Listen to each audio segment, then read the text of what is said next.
Capítulo 21. Doutrinação.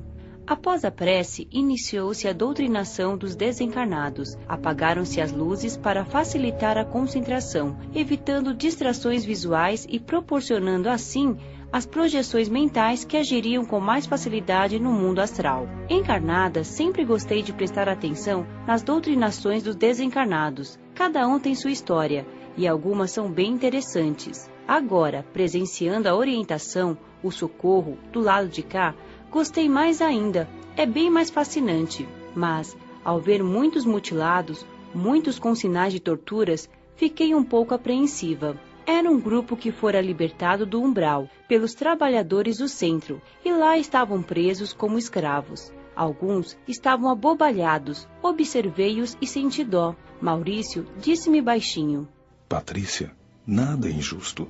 Colhemos o que plantamos. A reação é de conformidade com a ação. Pelo menos 2 desses espíritos devem falar, pela incorporação, um pouco de suas vidas. Verá que ignoraram os ensinamentos de Jesus e viveram, quando encarnados, para os prazeres, para a matéria e prejudicando o próximo. 2 deles foram feiticeiros ou macumbeiros, fazendo mal por dinheiro. Usaram desencarnados como empregados. Estes os serviram, mas depois a situação se inverteu e foi a vez de eles os servirem. Todos vão ser socorridos, curados e levados para a recuperação no hospital da colônia. Muitos dos necessitados se utilizariam da incorporação. Entre eles, muitos não sabiam que haviam desencarnado. Normalmente, ao comparar suas situações, o desencarnado com o encarnado compreendem que o corpo físico morreu. Quando nós, desencarnados, chegamos perto de um encarnado, notamos logo a diferença, a não ser que estejamos completamente iludidos e, não querendo aceitar a realidade, fingimos não perceber. Comparando-me com o encarnado, sinto-me leve, solta, pois o perispírito é um corpo muito mais delicado e sutil do que o material. Maurício, sabendo o que eu pensava, aproveitou para esclarecer. Em centro espírita, onde o bem é a meta, a incorporação é feita para ajudar. O desencarnado necessitado de auxílio recebe orientação e cura nesses trabalhos de caridade. A percepção de estar ou não encarnado é essencialmente mental. Como há o medo da morte, do desconhecido, o desencarnado mantém-se iludido de que ainda está no corpo físico. Mas há espíritos que conhecem seu estado e gostam de incorporar. São os que ainda não se realizaram espiritualmente. O corpo mental encontra prazer nas necessidades físicas. São os que necessitam de uma orientação séria e honesta. Mas enquanto não a recebem, a maioria não quer nem receber nem mudar. Incorporam em médiuns invigilantes, sem estudos, que não frequentam lugares que seguem a orientação de Kardec. E fazem isso porque, incorporados, sentem florescer instantaneamente todos os desejos mundanos. Em muitos casos, fazem até certos favores aos encarnados. Puxa, não pensei que existissem desencarnados que gostassem de se sentir no corpo carnal. Os que idolatram a matéria e gostam somente do prazer e não da dor que o corpo possa sentir, gostam de incorporar. Mas prestemos atenção agora, as doutrinações começaram.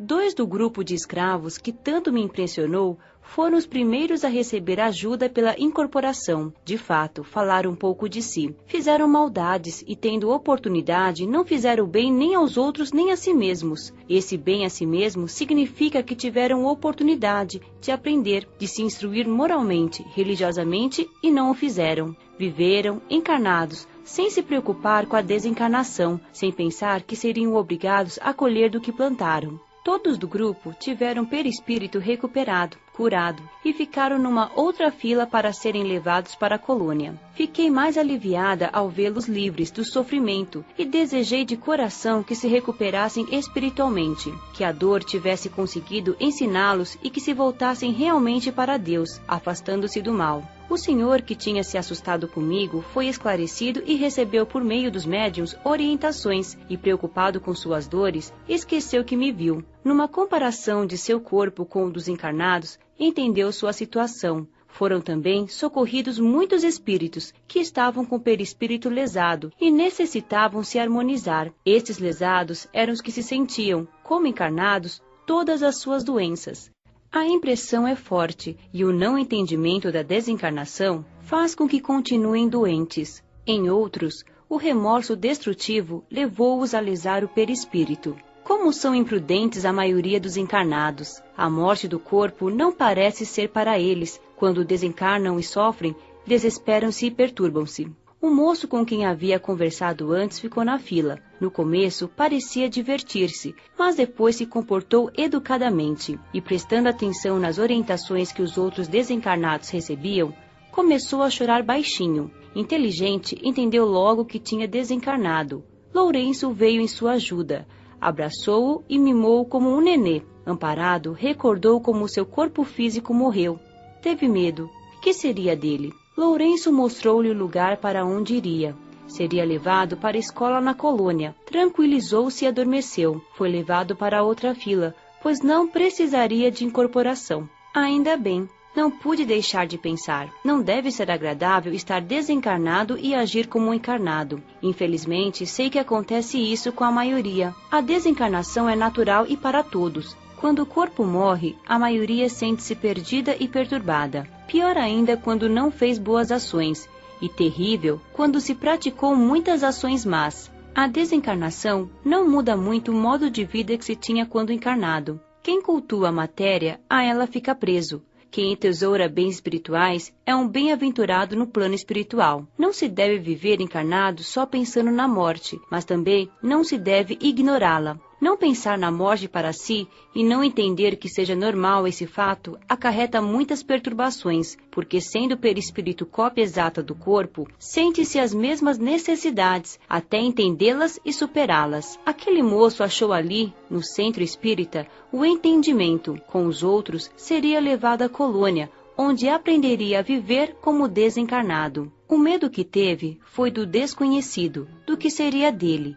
Em muitos, é forte a ideia do inferno. Ao entender que não é tão complicado, o medo passa e vem a esperança. Um homem desencarnado, que estava na fila para receber orientação, chamou-me a atenção. Estava imóvel, duro, sem se mover.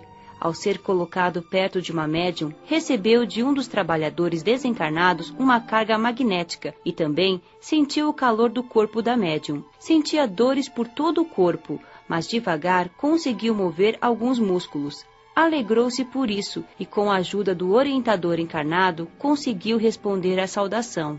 Boa noite. Vencendo as dificuldades, foi conseguindo falar. Quando encarnado, fora orgulhoso, senhor de muitos bens, sua vontade era lei. Cometeu muitos erros. Gostava muito de si mesmo, de sua imagem. Era forte e arrogante. Mandou fazer uma estátua sua. Realmente o artista o esculpiu muito bem. Ficou linda. Foi colocada em uma praça para que fosse lembrado como benfeitor que fora. Porém, sempre há um porém. A morte veio destruir seus sonhos e ilusões. Desencarnou por um infarto. Não se conformou. Queria estar encarnado. Inimigos perseguiram-no por anos e aos poucos foram abandonando-o. Mas o tempo passou e tudo mudou.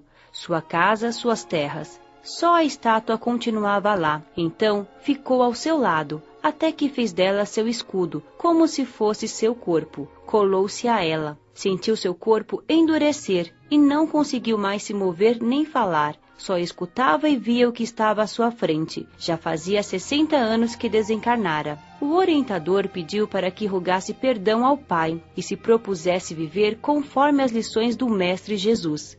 Ele o fez com sinceridade. A dor cansou-lhe e não tinha mais nenhuma razão para ter orgulho. Foi caminhando, embora apoiado por um socorrista, para a fila dos que seguiriam para a colônia, onde iria para um hospital. Chorava, suas lágrimas corriam abundantes, fazendo-lhe bem. O orgulho e a arrogância são duas chagas que acabam por sangrar, trazendo muitos sofrimentos. Com grande proveito, encerraram-se as doutrinações. Todos os socorridos foram conduzidos ao aeróbus para serem transportados à colônia. Esse fato é comum na maioria dos centros espíritas, mas pode acontecer de os socorridos serem levados a postos de socorro ou, em outros centros, a locais de amparo e socorro, pequenos hospitais nesses mesmos centros espíritas. Foi feita a prece de Cáritas e de encerramento. Os trabalhadores desencarnados do local jogaram fluidos, Energias benéficas sobre os presentes. Maurício novamente elucidou-me. Os encarnados e mesmo grande parte dos desencarnados ainda não vivem a fé, a fidelidade a Deus, porque se assim fizessem, cada indivíduo seria um polo dinâmico de energias balsamizantes, harmoniosas e curativas. Mas como ainda não chegamos a isso, há no final da reunião uma união mental dos responsáveis por este local. Consequentemente, eles projetam energias mentais saturadas de luz, paz e afeto, enchendo o ambiente e as pessoas de vitalidade.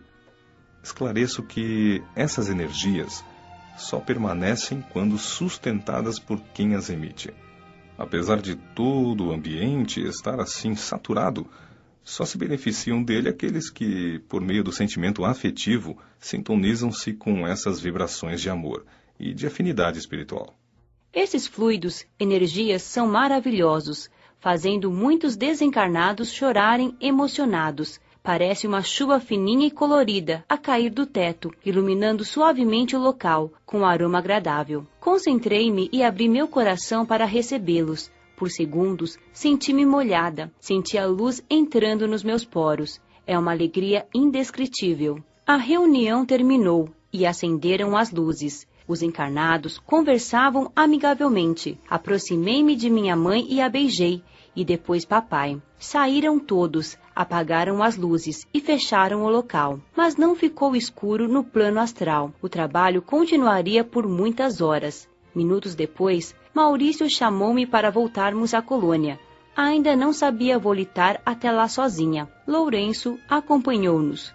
Para sair da colônia, os internos necessitam de autorização. Os que já têm conhecimento e trabalho são chamados de moradores e também necessitam dessa autorização. Só transitam sem ela os que trabalham nos dois planos, na crosta e na colônia. Todas as minhas vindas ao plano físico eram com permissão e só depois de muito tempo é que pude vir sozinha. As colônias são lugares seguros, de paz, saturadas de energias edificantes. Entre os encarnados, as energias são heterogêneas e podem ser perigosas para alguns desencarnados despreparados. Estava feliz, queria aprender a ser útil. Sabia que não bastava só a vontade para servir, necessitava saber. Sempre amei o centro espírita, a doutrina espírita. Ter assistido a uma reunião proveitosa alegrou-me mais ainda. Olhando o firmamento com suas inúmeras estrelas, agradeci a Deus. Tinha muito que agradecer e nada a pedir, mas roguei: Pai, alimenta minha vontade de aprender e de ser útil. Volitar é tremendamente agradável.